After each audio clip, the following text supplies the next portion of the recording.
I'd like to go over some of the advanced options for using Repetier host, most of which are accessible through the slicer menu. Loading the object in, positioning it's fairly basic and straightforward. The G-code window really shouldn't be touched. I shouldn't ever really try to directly edit G-code. But however, the settings in Slicer, you can have a little bit of control over your model. So load in a more appropriate part to show the deficiencies that can happen with some complicated 3D models. So I've made this little bent L part. We could easily grow it in that configuration, but I want to say you had some part for some reason that had an overhang. Let's rotate this to create an overhang, so 90 degrees offset. So now we have this piece of plastic that needs to exist off the print bed, but maybe it's a model's arm sticking out, maybe it's some sort of support structure you need in your part itself. For whatever reason, you have an overhang. Plastic deposition 3D printers can tolerate slopes up to about 45 degrees going up. It'll build trace on top of trace. It might not be the cleanest thing in the whole world, but that's about the maximum angle you can print at. If you have something that's at 0 degrees, it's level overhang like this, it certainly won't turn out. The plastic can't support itself without anything underneath. So we need to adjust slicer settings to accommodate this. There are several automated routines you can enable that will generate support structure for you so you don't have to go into SolidWorks and make it yourself. We still have print settings at 0.3 millimeter. We have the correct printer selected. We're going to use ABS plastic. Now we just go into the configure menu, and this is where all the advanced options reside. So this is the slicer inner configuration. Please save these as your own settings, whether it's probably my settings or however you want. Keep in mind that the computers you're working on reset themselves every time you restart. So it has software to re-image the computer. So even if you change these settings, if it goes really bad, you want a clean slate, restart the computer, it'll all be back.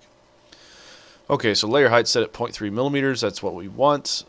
Vertical shells, the number of perimeters that we'll actually make. The first thing we want to look at, though, is for support material here on the left. We want to generate support material. The overhang threshold should be set at 45 degrees. So if you only have like a 5-degree overhang, if you have a very gently outward sloping part, there's no reason to build support structure for it. Anytime you put support structure on these pieces, it generates little threads of plastic that you have to clean, cut off, maybe sand off a little bit to make the part look nice. So getting away without using it is preferable. If you can design your part in a way that you don't require support structure, do it. But sometimes you can't get around it. So you have the option of support structure. We'll go ahead and just save this, say yes, thank you, 0.3 millimeters, and regen to show you what that will look like before we get into some of the other options. So it automatically generated this grid pattern of support structure underneath that L. This grid is very low density. If you notice, it alternates layers. There's a gap between each layer of grid, so that way once this part's done printing, you can just peel this off with your fingers quite easily. Like I said, you might have to do some cleanup on the surfaces where it's attached up here to the top of the L and everything else, but it's very nice that it'll actually just generate this support structure for you without having to do that in SolidWorks. So this would allow the part to be printed up to that level, and then at the very top you can start printing over the whole L. The overhang will be printed mostly just fine. Other options. I mentioned that parts pulling up from the print bed is a continuous problem. You can generate what's called a raft on parts that you want to not have the first solid layer down on the print bed. Sometimes that can cause warping. Raft layers, you set this, I had it set to 4.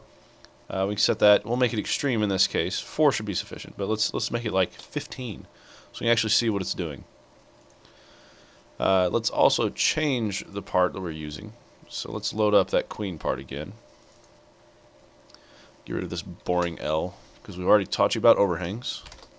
90 degrees rotation, 75% scale, that's what I've been printing at so far. Center it back on the print bed, and we'll go slicing with that raft setting. 15 layers of raft, you'll see exactly what it does. There we are. So it basically raises the part up off the print bed, generates support structure where it needs it. Notice the support structure is everywhere on this. In fact, I should really turn that off, because having to remove this around those queen parts, these aren't yet at 45 degrees, yet it generated the support structure up there regardless. That would really make this look a lot messier. Now, this queen part was designed specifically to be built without support structure. So let me go turn that off. Slicer, configure,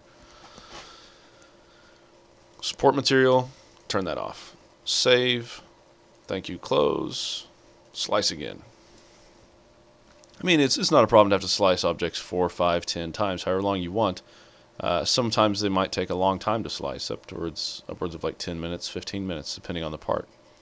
Wait for the G-code update. There we are. Okay, so now the support structure is gone, but we still have this raft down here on the bottom.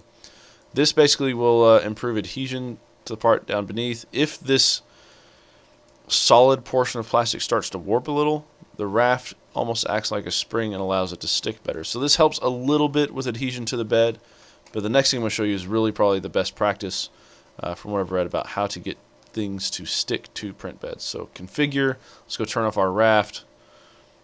0 layers, thank you. Save that. Okay. So we have no support material, no raft generated, but we can go to skirt and brim.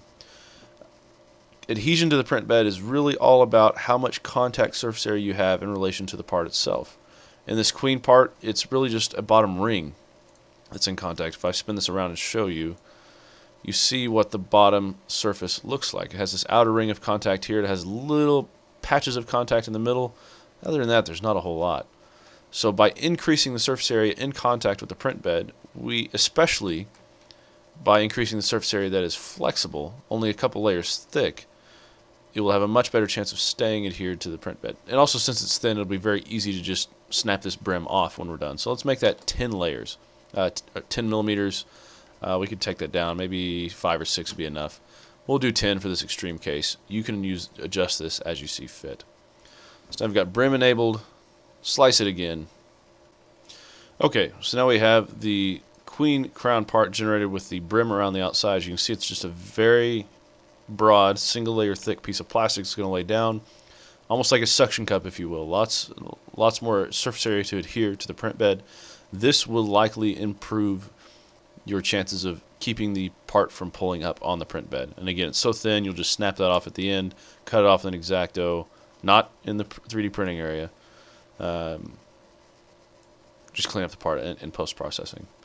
So it's all about printing success, maximizing your chances of having a successful print. So other than that, we'll go through some of these other configuration options, but really the big three are: do you want support structure? Do you want to use a raft? Do you want your part floating off the print bed a little bit? And do you want to use a brim to improve chances of the object staying stuck? Print speeds. Don't mess with print speeds. Leave them as they are on the printers. Infill, you can change whether you have honeycomb infill, rectilinear, meaning just a grid pattern, concentric being circular. The infill is where the slicer will recognize it's dealing with just interior volume of the part. So instead of filling it entirely with solid plastic, using up a lot of material, using up a lot of time, it actually generates its own honeycomb pattern. You'll see this as you make some bigger parts. So skirts can be very useful in priming the printhead for you. That's the line that it puts on the outside of the parts. We can put this skirt, since our brim is 10 millimeters out, we should probably put the skirt a little bit farther than that. Say maybe, let's just decrease the brim to 5 millimeters, take the skirt out to 8.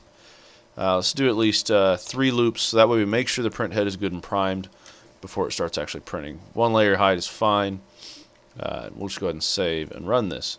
So now if we go back and slice this part once more, wait 10 seconds or so for this operation to complete, we'll see that it has this little circular outline that kind of defines the space on the print bed that the part's going to be printed on. There we are. So we have this 3-layer wide perimeter. See 3 beads of plastic, and the biggest benefit from that is that it has the print head primed. You know it'll be spitting out plastic once it gets to your real part. It just saves you a step in setting up. So hopefully some of these advanced options will help you have success in keeping your parts stuck down to the print bed, especially the brim. Keep the surface area high. Think about that as you're designing your parts. Think about what footprint is actually going to be on the print bed. Make sure the print bed is heated. I wish you success. If you find better techniques or better practices, please let me know, and we'll change this video. Best of luck.